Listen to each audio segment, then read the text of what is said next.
விஜயுடன் கூட்டணி அமைப்பதற்கு வாய்ப்பு இருக்கு.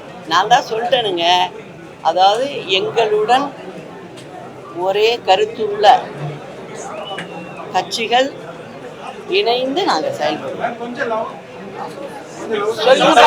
இணைந்து செயல்படுவோம் எல்லாரோடையும்.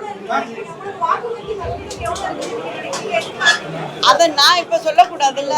தேர்தல் முடிஞ்சதும் ரிசல்ட் வந்ததும் எல்லாருமே பார்ப்போம்.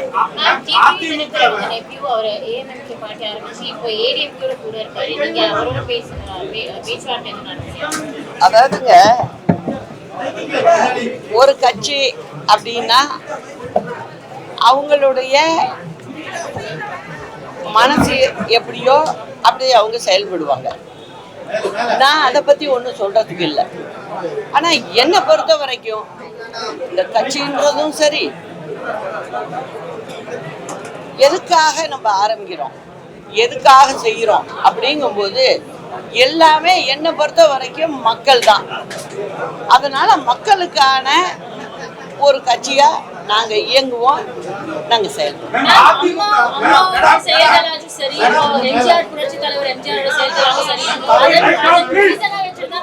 கட்சி ஆரம்பிக்கிறேன் நீங்க சொல்லிருக்கீங்க. இப்ப இதோட என்னன்னா கோரிக்கைகள் ஜனங்க கிட்ட ஆல்ரெடி பேச்சுவார்த்தை நடந்துட்டு இருக்கா, இல்ல என்ன மாதிரி கோரிக்கைகள் நீங்க எதிர்பார்க்கறீங்க? இருக்கு ஜனங்கள்ட்ட நான் இப்ப சுற்றுப்பயணம் மேற்கொண்டா ஜனங்கள்ட்ட நான் நேரடியா பேசுவேன். அவங்களுடைய குறையெல்லாம் நிறைய கேட்டுது, அதை பத்தி எல்லாம் பேசுவேன். இன்னைக்கு திமுக ஆட்சி என்ன செஞ்சுக்கிட்டு இருக்கு, இன்னைக்கு இல்ல இந்த 5 ஆண்டு காலம் என்ன செஞ்சுக்கிட்டு இருந்தது அப்படிங்கிறத எடுத்து சொல்லுவேன். அந்த கடமை எனக்கு ரொம்ப இருக்கு, நான் செய்யணும். உங்களோட நிறைய பேர் சேர்ந்து நின்றுருக்காங்க. அம்மா இருக்கும் போது சரி, இப்போ பன்னீர்செல்வம் ஆகட்டும், டிடிவி தினகரன் ஆகட்டும், நிறைய பேர் அவங்களோட இணைந்து நின்றுருந்தாங்க. ஆனா இப்போ எல்லாருமே அவங்க தனிப்படை ஒரு ரூட்ல போயிருக்காங்க. இப்போ இந்த மாதிரி யாராச்சும் அந்த குழுல இங்க சேர்க்க வாய்ப்பு இருக்கு? அதாவதுமா, நீங்களே சொல்லிட்டீங்க, உங்க கேள்வியிலே பதில் இருக்கு. தனித்தனி குழுவா போயிட்டு இருக்காங்கிறீங்க.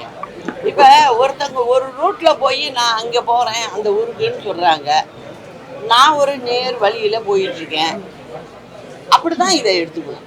பிரதான ஆளுங்கட்சி பிரதான எதிர்க்கட்சி ரெண்டு பேரும் வீழ்த்த முடியும் நினைக்கிறீங்களா? உங்க கூட்டணியை என்னங்க, திமுகவையும் அதிமுகவையும் உங்களால வீழ்த்த முடியும்னு நினைக்கிறீங்களா? என்னை பொறுத்த வரைக்கும் மக்களுடைய பிரச்சனை தான் பிரதானம். அத சரியா செய்யல, இவங்க யாருமே செய்யல. அந்த செய்யலைங்கிறத நான் மக்கள்கிட்ட போய் கேட்பேன், எடுத்து சொல்லுவேன், சொல்லி நாங்க வாக்குகளை பெறுவோம்.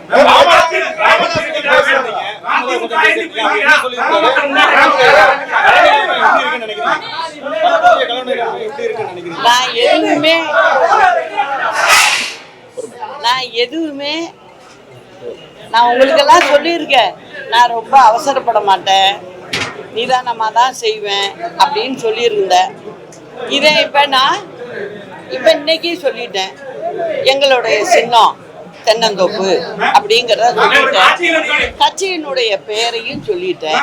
அதனால இனிமே எங்களுடைய பயணம் வெற்றி பயணமா அமையும்.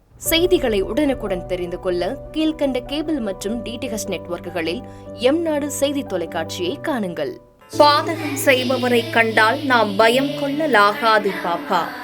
மோதி மிதித்துவிடு பாப்பா, அவர் முகத்தில் உமிழ்ந்துவிடு பாப்பா. அண்மை செய்திகளை உடனுக்குடன் தெரிந்து கொள்ள இணைந்திருங்கள் எம்நாடு தொலைக்காட்சியுடன்.